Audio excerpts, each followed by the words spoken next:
At long last, I'm on the Honda CB500X. I say at long last because every chance I've had to ride this bike, something's happened to prevent me from doing so. And you would think that it would be no big deal. It's just a CB500X. It's not a special edition, it's not a marquee bike in any way. But I've been dying to try this bike since it came out. And this is my first try, and I'm hoping that my excitement doesn't taint or color my impressions. So far it's living up to my expectations. This would be called a midweight bike about 10 or 20 years ago. Now they call it small, but I still think it's a midweight bike. It's got a steel gas tank, it's got some plastic fairings going out to give it an adventure look. It's got a really nice upright adventure geometry to it. Nice pickup. The transmission on this bike is so well tuned to this engine. The gearing is just perfect. A disproportionate number of motorcycles I've been riding lately has that kind of unsure or idiosyncratic transmission where you're searching what gear to be in based upon what the engine's doing or how the engine's spinning. This is a road-specific bike. It has an ADV feel to it and look to it, and there are a lot of aftermarket companies offering products that allow you to kind of kit this out so it'll be a bit more defended if you were to drop it or bring it into an off-road situation. And I kind of like this bike for its wannabe ADV principles. There are a couple of bikes that are wannabe ADV and you can't even imagine it ever going off-road, where this bike you kind of think, hey, that dirt track over there, I could probably take this bike down there. You might damage it, but the bike doesn't feel like it couldn't handle it. It feels like it could do more than it's designed for. It has alloy wheels, so a lot of people say, you know, that's the biggest drawback to the ADV. It's nicely balanced. It's a bit top heavy for how small a bike it is, but I like how it feels in the curves and riding it. So the top heaviness I think is only an issue if you're pushing it around your driveway. Comfortable through there, good filtering. That rear brake is a bit soft. Squishy. The levers feel like a bit of a reach. I don't know if they're tilted down for some reason, so the levers feel a bit unintuitive. Low speed, really comfortable. The brake lever and the shifter pedal seem a bit tucked under the bike, so that's always a big issue for me. I don't have big feet, but I'm always searching for these. The seat height is incredibly forgiving to those of us with short inseams. I can put my foot flat on the ground with a little bend in my knee. That's confidence inspiring. The turn signals tick like an old car. Again, what I like about this 500 is it's pulling double duty. It could be a great commuter. I could feel like it could stand up to some touring.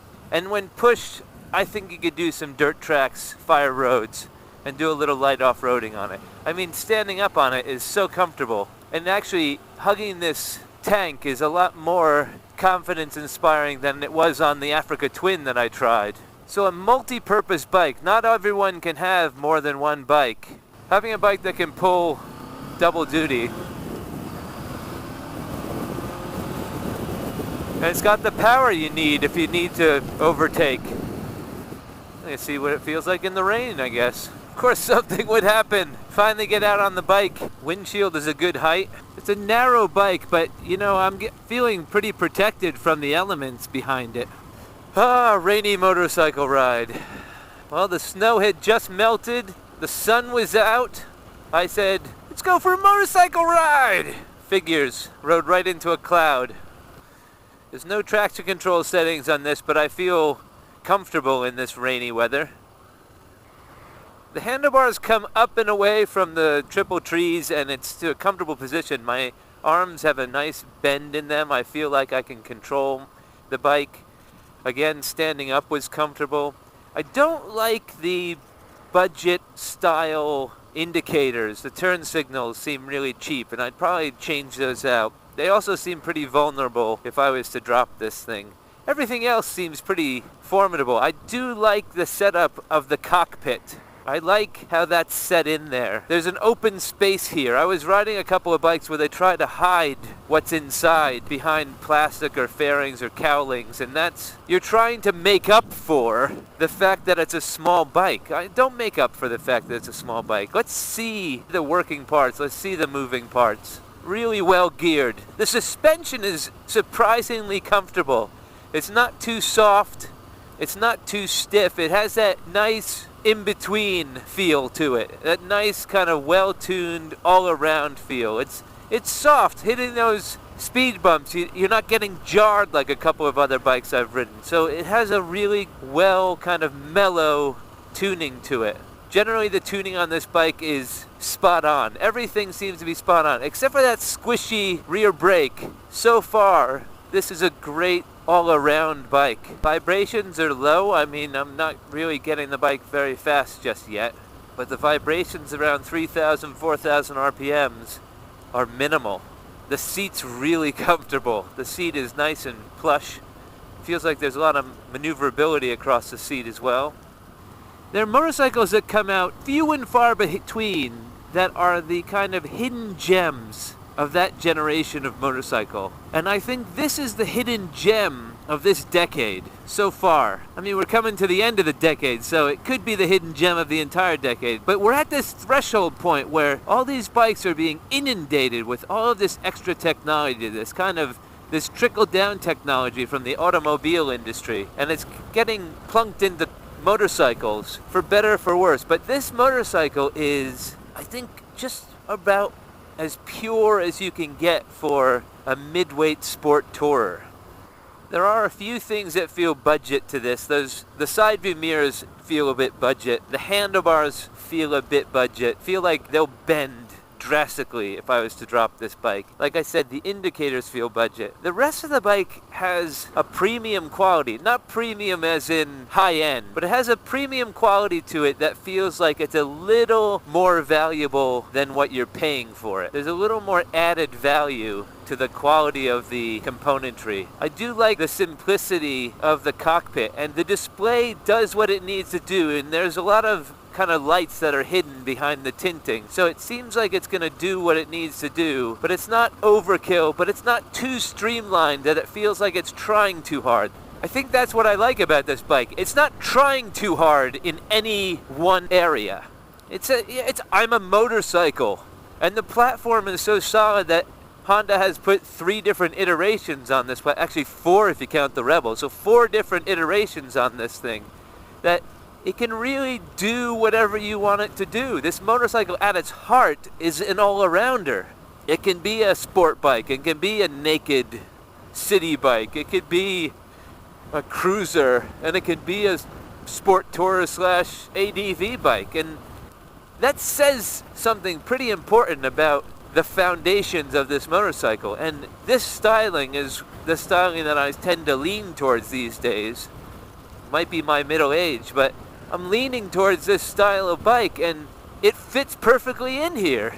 It's not like another manufacturer where it's trying to have it pull double duty and it doesn't fit. This fits in this bike, and it fit in the naked version I rode. And I had a guy make a comment the other day on a video who said the Rebel 500 was the best bike he ever rode. So I think the CB500 at its heart is probably the best bike you ever ride in this category. And what I also like about this bike is the fact that it's generally an afterthought. I mean, you walk into a dealership, this is not in the front window, it's not up on the plinth, it's tucked in line with the scooters and the stuff in the back, and they're like, oh, you don't want this 12,000 pound bike, why don't you look at the 500? And they probably sell a shitload of them because of that. They might have sold one to me. Yeah, that rear brake is a bit squishy rear brake. Oh no, that squeak is that bicycle. The brake still feels squishy even though that squeaking was that bicycle next to me. Filtering is good. Again, the balance is really nice. It's perfect size. Just feels like you're not intimidated by the size, but it's formidable. It feels like you're riding a bike and that you have presence on the road. That's important. but it's not so much that if you have to slam on your brakes and throw your foot down that you're feeling like you're fighting the bike. Have to say I'm impartial to this orange color. I'd be the schmuck who walks into the dealership and buys it because of the color and never took a ride on it. Actually, I did that with a Vortex Blue 2001 Volkswagen Beetle. Turned out to be one of the best cars I've ever rode, but yeah, well, I think this is meeting all of my expectations. I had a feeling it would ride this way. I had a feeling it would do what it said it would do. And it's very rare that you get a bike that does that, a bike that says one thing and then keeps its promises. And this is actually probably a little better than that MT-07 I rode, that 700 Tracer. I think that 700 Tracer has a bit too much of a monster for an engine. And it's not really tuned for this. It's not tuned for sport touring. It's too sporty for a sport tour, and it's a bit aggressive. Where this has the aggression if you need it. It has the power if you need it. But really, it's mellow. This is a mellow bike. I don't want to undersell it by saying it's mellow. It's not a criticism that it's mellow. It's probably one of its strengths that it's mellow. You're not fighting it.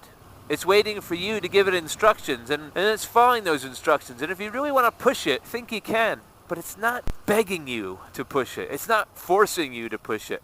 So I've been riding this bike for about an hour now, and it's still really comfortable. I'm not getting tired. My back or bottom isn't getting too uncomfortable. There's no vibration, or at least uncomfortable vibration. The engine's nice and quiet, but there's a nice feedback to it, which is important to me as a rider. The throttle has a really nice response. It feels like when you're a kid and your neighbor or your uncle said, go ahead and twist that throttle. That sounds like they're pedophiles, but in a very innocent way, on their motorcycle, you know, when a kid twists the throttle, they feel that tension, that spring, and it has a nice tension to it. It feels important. It feels like you're under control. It feels good. I mean, one of the things about being on a motorcycle is the vulnerability, and when you're riding with fast-moving traffic on wide roads, that's the most vulnerable you're gonna be. And the bike has the perfect balance between light and maneuverable and formidable. It has the stance that you want on it. It has the presence that you want and need on it. I got a lot of anger over my BMW 310 GS review because of how disappointed I was in it. And I was pretty honest in how that bike let me down. But my review is heavy-handed because I didn't say any of the good things, because all of the bad things mask the good things. And for those companies who are looking to do a smaller version of their marquee bikes, they have to take a note from this CB. Now, obviously, this CB is not the Mini Africa Twin, and Honda has not made the mistake of saying it's the Mini Africa Twin. It could have. If it followed all of the cues and all of the leads of all the other companies who are trying to do these small adventure bikes, they could have easily thrown an Africa Twin label on this and called it the Mini Africa Twin or the Africa Twin Lite. They didn't even put it in the same CRF category as the Africa Twin. So they know that this is not an Africa Twin, but this actually is better than all of those other manufacturers who are making those small versions of their big bikes. And again, it's unique to itself. I keep saying, I come back in most of my videos, I say, manufacturers have to look at each motorcycle, and within their manufacturing lines and how they have to streamline efficiency and all that budgeting and all that shit that they have to deal with, they have to look at each motorcycle as unique to itself. This is the same display on the Honda Grom, but the Honda Grom and this are different bikes, and they're unique. But this bike is better than those wannabe adventure bikes. This bike is better than those wannabe marquee bikes. And it's really a marketing ploy. It's a trickle-down marketing ploy. Hey, you like that big bike?